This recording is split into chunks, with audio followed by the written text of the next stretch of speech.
few years ago, the Reconstructionist movement sent our communities a wonderful poster to put at the entrance to our synagogues, welcoming visitors into our holy spaces. There had been a conversation for some time about what it meant to be a truly welcoming community. Was it enough to simply say, everyone is welcome?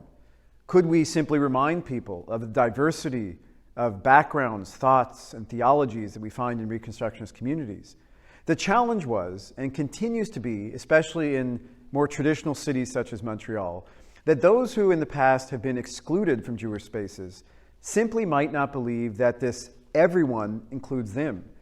In a world where so many communities still don't fully welcome interfaith couples or LGBT people, or doesn't fully celebrate a diversity of theology and practice, or so many other ways of looking at Jewish life, simply saying that we're welcoming might not be enough.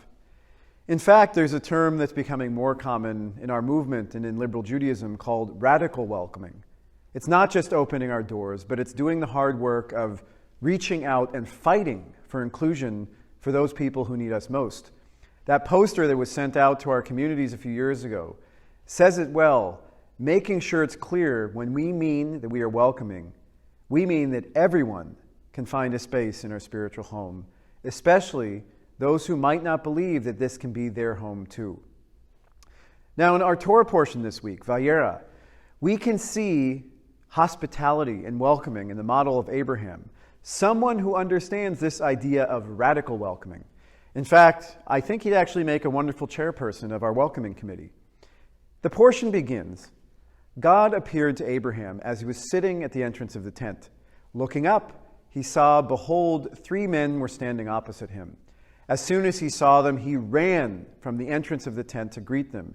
And bowing down to the ground, he said, Adonai, if I have found favor in your sight, do not go on past your servant. Let a little water be brought, bathe your feet, and recline under that tree. Now this verse is usually offered as the proof text for the mitzvah of Hachnasat Orchim, welcoming guests. Abraham, who we have to remember is still recovering from his circumcision, he gets up, he welcomes these guests, makes them comfortable, and feeds them. Abraham is the living embodiment of the tent which he dwells. The Midrash tells us, in fact, that Abraham designed his tent intentionally to be open on all 4 sides, open to every stranger passing by from any direction in the desert. Abraham has an open heart, an open tent, and an open hand. He's not content to simply wait for guests, but rather seeks them out, runs to greet them, brings them inside, and takes care of them. We have to remember that even as Abraham is healing from his surgery, he rushes.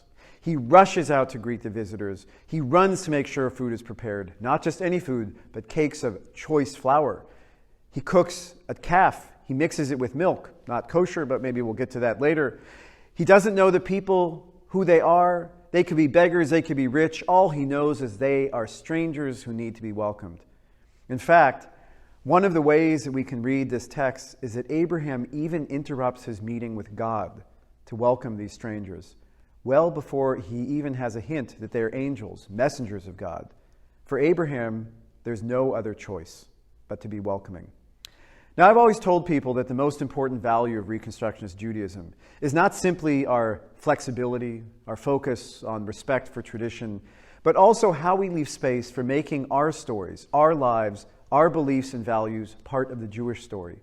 We may come to be part of Jewish community so that we can connect with our past or gain strength from Jewish tradition.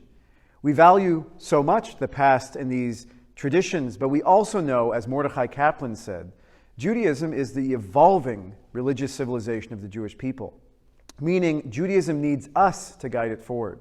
Like Abraham in his tent, we need to make our communities a place where we can welcome everyone, every story, regardless of who they are. But even more, work hard to help them find their place in Jewish tradition, to make their story part of the Jewish story.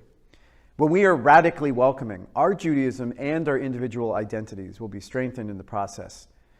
In our community, we make sure to tell all the visitors that when they step through these doors, they shouldn't have to give up who they are. They shouldn't have to give up their story, their relationships, and their sense of spirituality, because this will be welcomed and valued in our community. We will make sure of that. Being here shouldn't just make us better Jews, but should also make us better people. So we all need to be more open to growing and be more empowered to take on the challenges that confront us. We enter as individuals, but when we come here, we leave as part of a community.